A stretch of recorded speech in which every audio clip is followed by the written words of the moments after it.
Think of voltage as of water that's constantly flowing. Just like the sound is constantly coming out of your speakers or headphones. But what if we want to control it more precisely? What if we only want the sound to start playing when we press a key, or maybe when we get a spike in voltage? And that's where gates and triggers come into play. Let's get this MIDI to CV module from our library. And let's now use our computer keyboard as a controller. You can also use a MIDI keyboard if you have one. It should detect it here.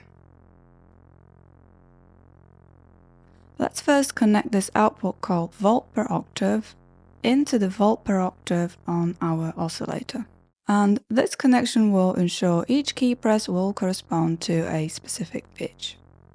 So remember, the volt per octave is your pitch control. So as if by pressing a key, we will move this frequency knob up or down. So I'm pressing the keys on my laptop keyboard. The pitch is changing as I press the keys, but the sound is constantly on as the signal keeps flowing. And this is because we also need a gate. And the gate connection will tell the connected module when to let the signal pass through. As you can see, we have the gate output here, but then what do we want to activate with our key press? In this case, we want to activate the mixer so that when the key is pressed, the sound comes out of the mixer and goes into the audio. Great, it's already working, we hear nothing.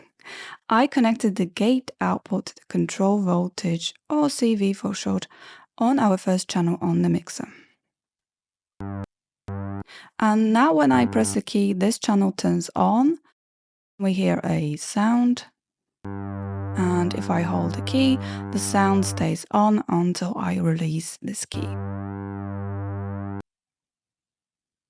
This is called a gate. As long as the gate is open, in this case a key is pressed, the signal passes through.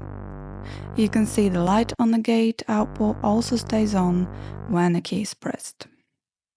There is also something called triggers, and triggers work similar to gates, except they only register a very short burst of the signal when the voltage is up, and then this voltage dies off very quickly. So, for example, if I connect the mixer channel into this re-trigger output here, I press the key, but it's only a fraction of a second. And even when I hold the key, the signal does not stay on because triggers are short bursts only used to initiate events. Both triggers and gates require very sharp voltage changes. So let's have a look. We can use the square wave from this LFO and connect it to the mixer instead of our keyboard. And the square wave is perfect for this because, as you remember, it has rapid increases in voltage followed by a sudden drop. Let's also connect it to the scope and increase the LFO. And now it's time to actually use our knowledge about the polarity, which we talked about when exploring the LFO. So let's use this offset on the LFO because I see it's turned off, make it unipolar. Now you see whenever the square wave is at its high voltage, the gate opens automatically and activates this channel on the mixer. I also connected the square wave from channel 1 into our spectrum analyzer just to illustrate it better. So the voltage is high, the signal passes through. If I increase or decrease the frequency of the LFO, it will output this gate quicker or slower. You can hear how the duty cycle affects the sound. Apart from gates and triggers, we also have something called clocks. And although we're not going to use a clock here, let me just quickly tell you, clocks are steady and rhythmic signals used to synchronize various events in our patch. For example, to ensure things run at the same tempo. So let's go back to our gate being connected to the mixer, and now back to where we control the amplitude of the signal by pressing and releasing keys.